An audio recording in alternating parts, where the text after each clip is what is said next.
Hello and welcome to our channel.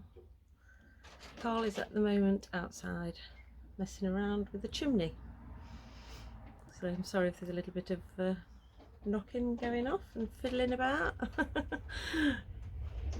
So there's always jobs to be done on a boat.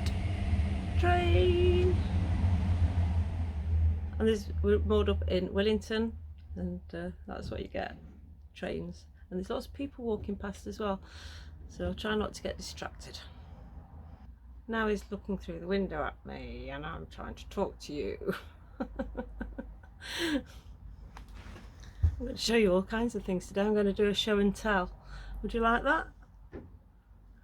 If Carl doesn't keep distracting me. Well, the sun's come out. Let's go outside. There's no people about either. So, here we are. Now the sun's in my way. Is that better? No?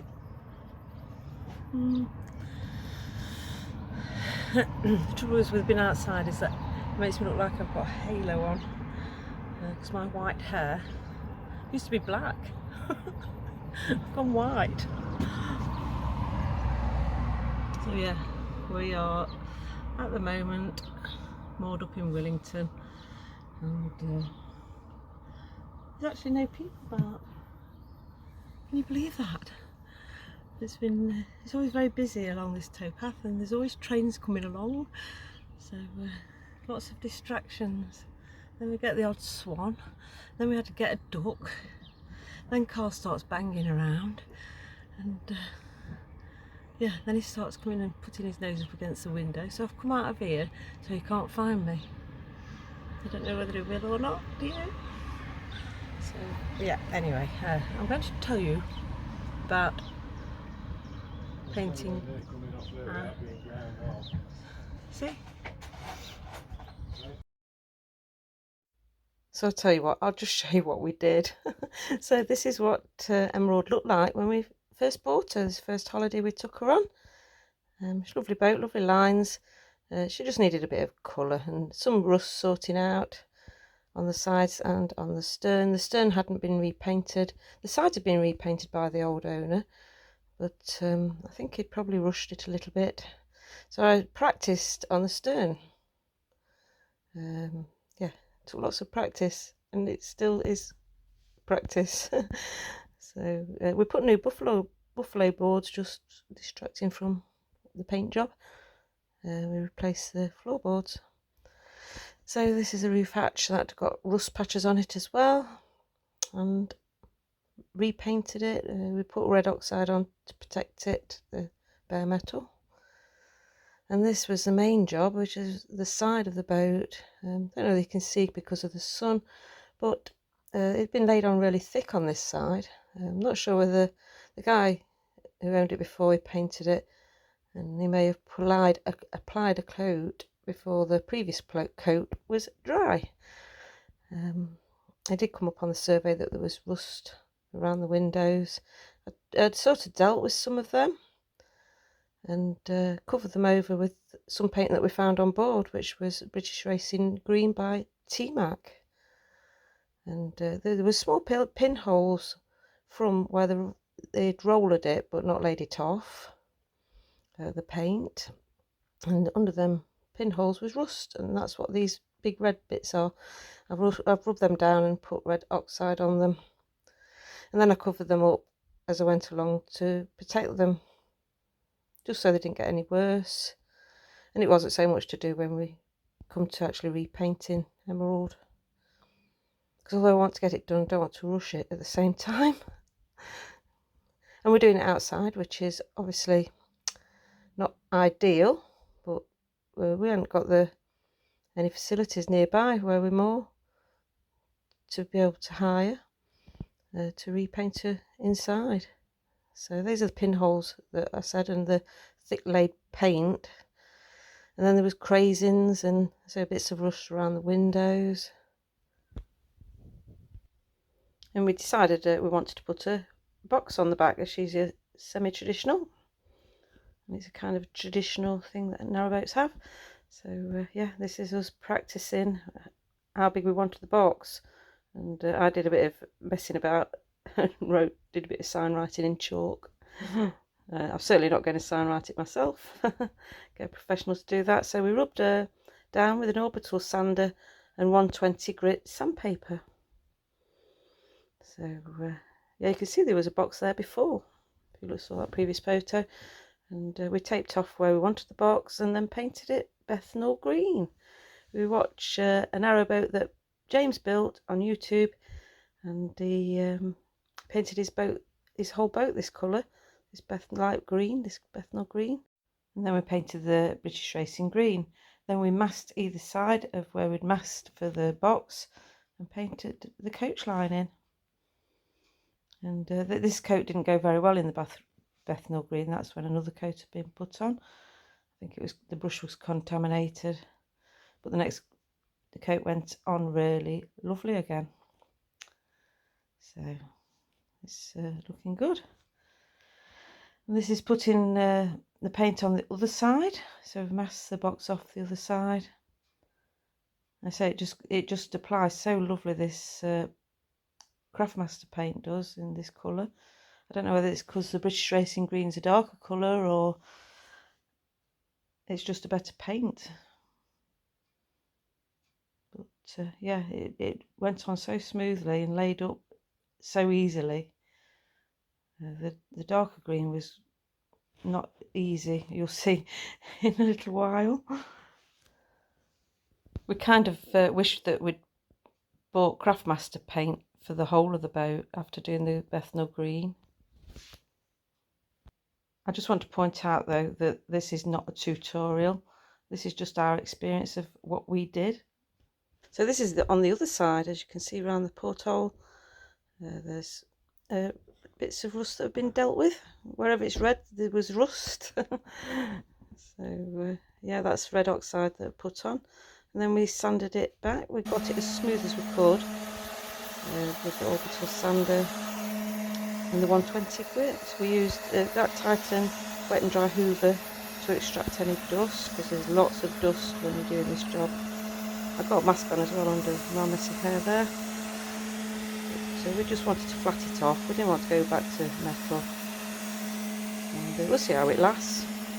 After the 120 grit paper, I used 300 grit to make it extra smooth. So this is just photos of when I first started. You can see the box on the back where it used to be. And yeah, it's hard work doing this sanding off. And then give it a good clean with white spirit. Make sure there's no contamination on the surface. And that's the box completed there.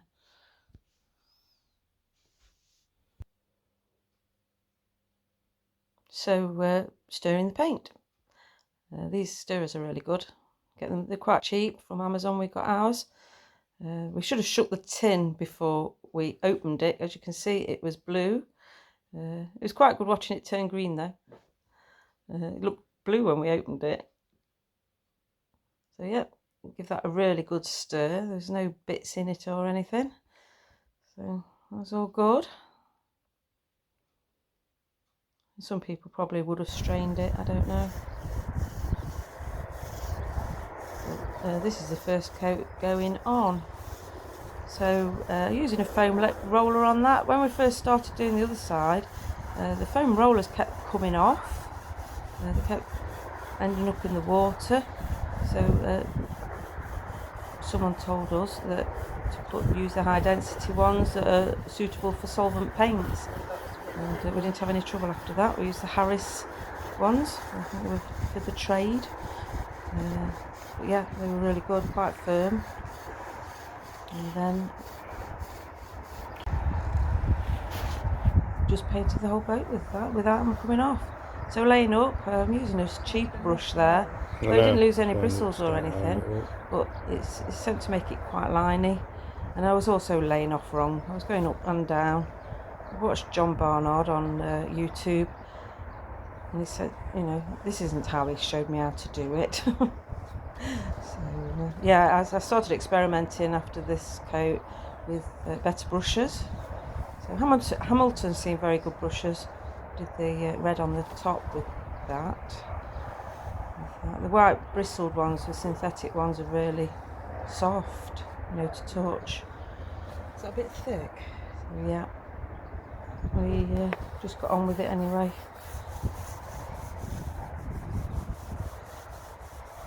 But yeah, but I bought a Purdy brush, and I'm going to try that.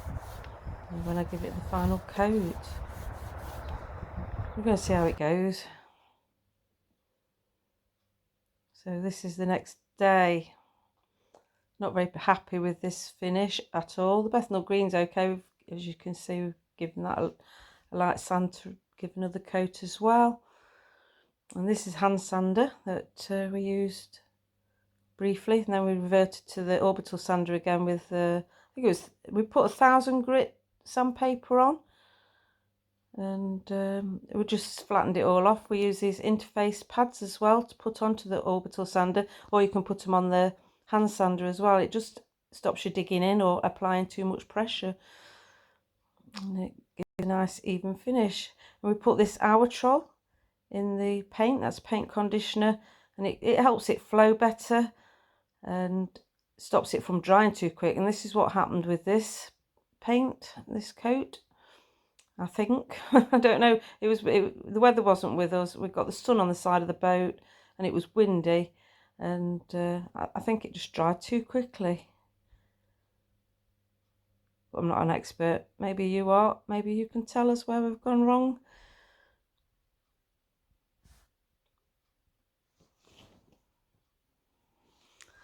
So yeah, let's give it another coat and see how that goes.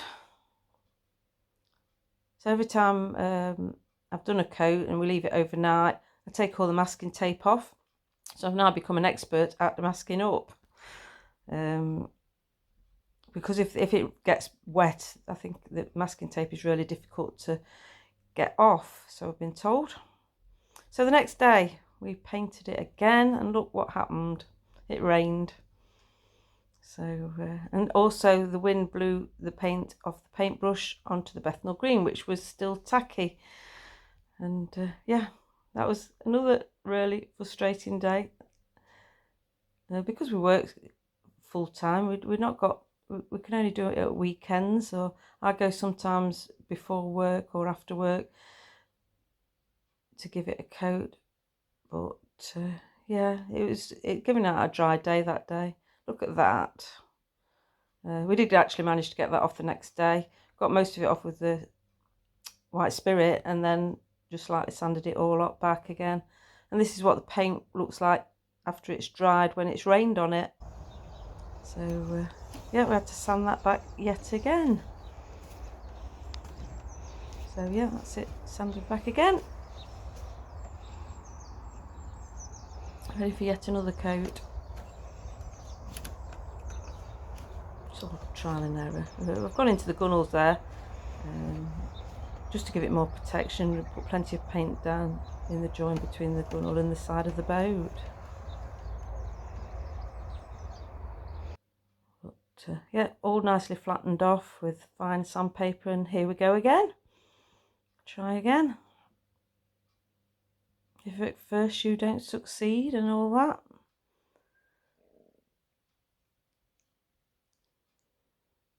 So yeah, we did that, and then we taped around the box and did the coach line. Put the coach line on, and now we're going to put coach lines on the sides as well. And this is painting the handrail again. We had to give that about 4 coats. I did thin it down with the hour troll, but it went on so smoothly. It looked beautiful. Painted the cream box on the back as well already, and this is what it looks like now. So we're going to put the coach lines on all the way to, you know, two boxes on it, and then we're going to paint inside the box, so we're not doing such a big area at one time. We can be a bit more careful, I think. So yeah, this is what it looks like. So in the next vlog I'm going to put coach lines on and sort the gunnels out. I'm going to put shore grip on the gunnels so they're nice and grippy. But look how smooth that looks on the handrail. That went really well. And yeah, that's it, just about done. Last coat on the handrail, and that's the other side. So thank you for watching this vlog, and in the next vlog hopefully you'll be able to see it looking beautiful.